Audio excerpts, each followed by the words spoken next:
In the name of Allah, the most beneficent, the most merciful. Dear students, now we are going to discuss about a famous maxim of equity, which is he who comes to equity must come with clean hands. कि जो भी equity के लिए आ रहा है वो clean hand के साथ है। मैग्जिम के बारे में आप जानते हैं क्या होते हैं? जर्नल प्रिंसिपल्स जो इम्बॉडीड होते हैं इन पिथी सेंटेंसेस में, जिन्हें इम्बॉडी कर दिया जाए। कॉमनली मकूला कहते हैं, लेकिन ये मकूले से बढ़ के हैं। ये मकूला ही who comes to equity must come with clean hands. First of all we will discuss about introduction.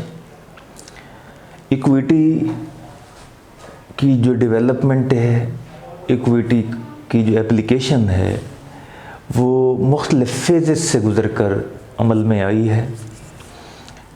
वो फेजेस कई सेंचुरियों पर मुहित हैं, कई सदियों पर मुहित हैं। इनमें इक्विटी का जो मेन ऑब्जेक्टिव हमेशा से रहा है वो फेयरनेस है, गुड फेथ है, कंशाइंस है। इक्विटी हमेशा जो है इन्हीं के ऊपर डिपेंड करती है कि गुड फेथ के साथ किया जाए, फेयरनेस के साथ किया जाए, कंशाइंस के साथ जो है काम किया जाए, किसी के साथ जो है इनजस्टिस ना हो। तो ये मैग्जिम कि he who comes to equity must come with clean है। कुछ जूरिस्ट की ओपिनियन है कि ये एक लैटिन फ्रेज है, एक्स ट्रपी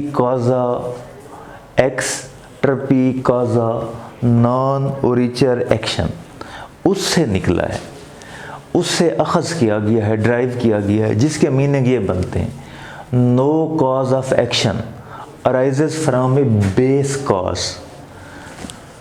कि कोई कॉज ऑफ एक्शन अराइज नहीं होती एक बेस कॉज से, एक पैटी कॉज से, घटिया चीप कॉज से, यानी गिरी हुई कॉज से।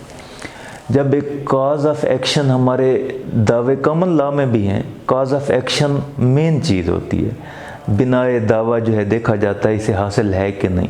अगर कॉज ऑफ एक्शन हासिल ना हो तो वो प्लेंट जो है नहीं चल सकती, रिजेक्ट हो जाती है कॉमन लॉ में। तो इक्विटी जो है ही फेयरनेस के ऊपर, तो इसके ऊपर काफ़ी ज़ोर दिया गया है इक्विटी में कि no cause of action arises from a base cause, यानी दूसरे अल्फाज में कोई इलीगल काम जो है नहीं होगा किसी इलीगल काम को जस्टिफाई करने के लिए, या इलीगल काज के ज़रिए से कोई जो है रिमेडी हासिल नहीं की जा सकती। इलीगल कॉज के ज़रिए से रिमेडी हासिल नहीं की जा सकती।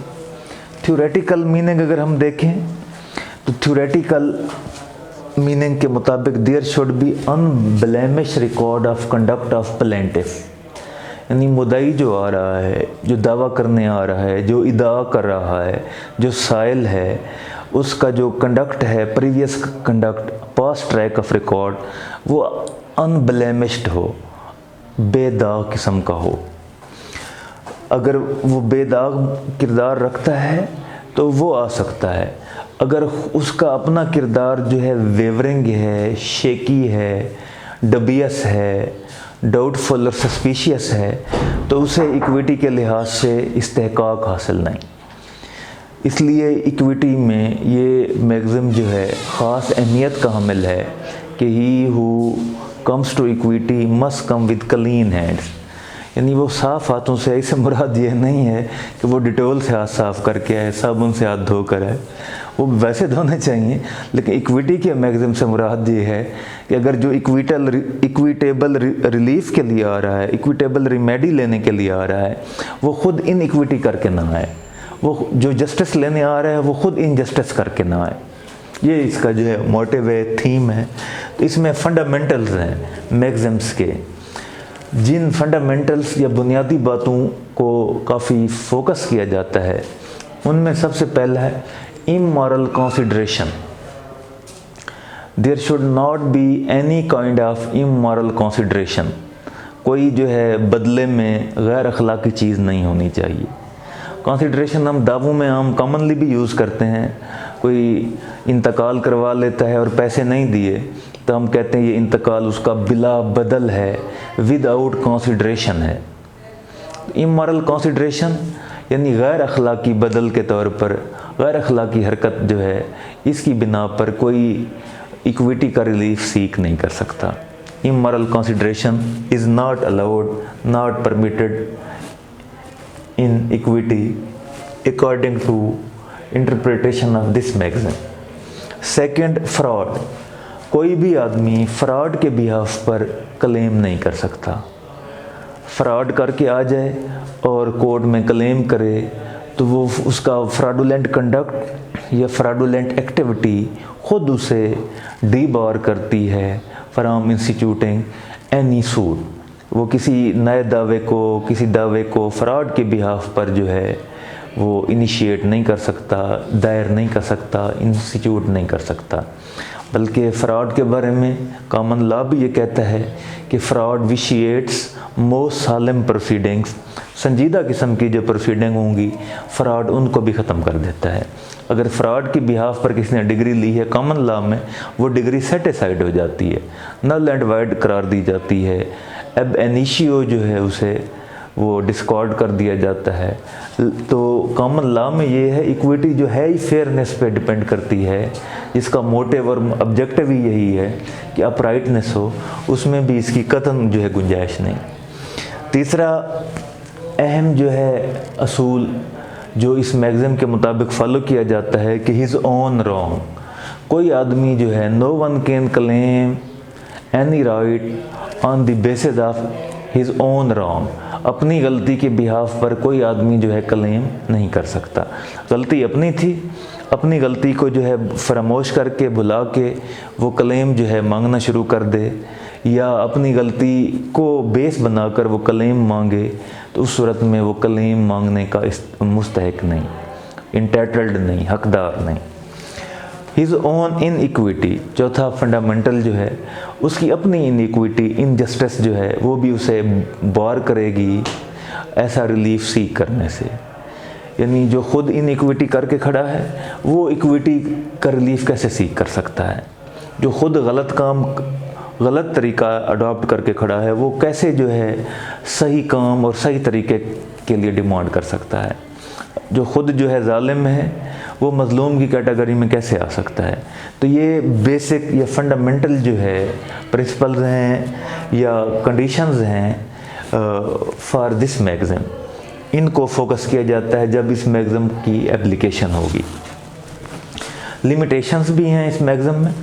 कंडक्ट ऑफ प्लेंटिफ वो ज़रूर फोकस किया जाएगा, क्योंकि ये मैगज़ीन जो है ज़ोर दे रहा है, स्ट्रेस कर रहा है किसके ऊपर कि जो शख्स भी आ रहा है वो क्लीन हैंड से आए, फेयर हैंड से आए, फेयर कंशाइंस से आए, साफ़ दामन के साथ है, साफ़ ज़मीर के साथ है। इसलिए इसमें कंडक्ट ऑफ प्लेंटिफ जो है वो फोकस किया जाता है। अगर कंडक्ट जो है प्लेंटिफ का पास में या उसी मैटर से रिलेटेड जो है शेकी रहा, अनट्रस्टवर्दी रहा, नाकाबिले एतबार रहा, उस सूरत में वो इस मैगज़ीन के तहत किसी किस्म का कोई रिलीफ सीख करने का हक नहीं रखता। ये लिमिटेशंस हैं। जर्नल इसे हमने डिस्कस किया। जर्नली डिस्कस करने के बाद अगर हम पाकिस्तान में देखें तो इस मैगज़ीन को पाकिस्तान में रिकॉग्नाइज़ किया गया है। हमारे जो प्रिवेलिंग लॉज हैं काफ़ी सारे, उनमें इस मैगज़ीन को मुकम्मल तौर पर जो है फॉलो किया गया है और फॉलो किया जाता है। सबसे पहले जो मैं एग्जांपल दूंगा पाकिस्तान के हवाले से, वो स्पेसिफिक रिलीफ एक्ट है। दाद रसी ख़ास का एक्ट, वो बेसिकली इक्विटेबल जो है रिमेडीज़ प्रोवाइड करता है। वो इक्विटेबल रिमेडीज़ स्पेसिफिक परफॉर्मेंस की भी दे रहा है, इंजंक्शन की भी दे रहा है, कैंसलेशन ऑफ इंस्ट्रूमेंट की भी दे रहा है, रेक्टिफिकेशन ऑफ इंस्ट्रूमेंट की भी दे रहा है, recovery of possession of movable and immovable property की भी दे रहा है। Specific relief act. ऐसे ही ट्रस्ट एक्ट है, कंट्रैक्ट एक्ट है, QSO कानून शहादत है, ऑर्डिनेंस 1984 का। उससे पहले कानून शहादत एक्ट होता था। लिमिटेशन एक्ट है। इन सब में इस मैगज़म को फॉलो किया जाता है। इस मैगज़म की जो मेन असूल हैं वो इन तमाम जो कवानीन वगैरह वगैरह हैं पाकिस्तान में, उन असूलों को इन कवानीन में ख़ुसूसी तौर पर मद्देनज़र रखा गया है और उनकी एप्लीकेशन जो है इस मैगज़म की रोशनी में होती है। जनरली हम इसे कंक्लूड करेंगे कि इस मैगज़म जो है इक्विटी बेसिकली हम कहेंगे कि फेयरनेस के डील करती है, with fairness, uprightness and equitable remedy. और इसलिए in equity there is a special focus and stress on equitable solution of issues or problems. One who comes to seek equity, he should come with clean hands. He should not come with unclean hands or inequity. तो इस तरह से ये एक और मैगज़म है equity का कि he who seeks equity must do equity। ये मैगज़म कुछ लिहाज से उससे भी रिलेटेड है कि जो इक्विटी सीख करने आ रहा है वो ख़ुद क्या करे, इक्विटी कर क्या है। अगर इक्विटी सीख करने वाला ख़ुद इक्विटी के ऊपर अमल करके नहीं आता, इक्विटेबल जो है कंडक्ट शो नहीं करता, इक्विटेबल फेयरनेस के साथ नहीं आता, तो वो ऐसे किसी जो है रिलीफ का इंटाइटल्ड या हकदार नहीं है। ये मैगज़म जो है आपने फोकस करना है। पहले भी बताया है कि आपके इक्विटी वाले पोर्शन में इक्विटी के general introduction, history, origin, jurisdiction के अलावा, कंपैरिजन के अलावा 2 मैगज़म होते हैं। तो ये मैगज़म जर्नल किस्म का है। इस मैगज़म को अच्छी तरह समझेंगे, पढ़ेंगे तो बाकी मैगज़म को भी समझने में आपको हेल्प मिलेगी, मदद मिलेगी। इस तरह से आप इस सवाल को अच्छी तरह से फोकस कर लेंगे। ये सवाल सिर्फ इम्तिहानी नुक्ता निगाह से नहीं, जनरली भी आपको काफ़ी हेल्प देता रहेगा। प्रैक्टिस में जाएंगे वहाँ भी आप ये क्लेम कर सकते हैं, अगर कोई बंदा इनजस्टिस के साथ आया है, अनफेयर मीन्स के ज़रिए से आया है, तो वो अनफेयर मीन्स आप पॉइंट आउट करेंगे, वहाँ ये ऐसे मैगज़म जो है कोट कर सकेंगे।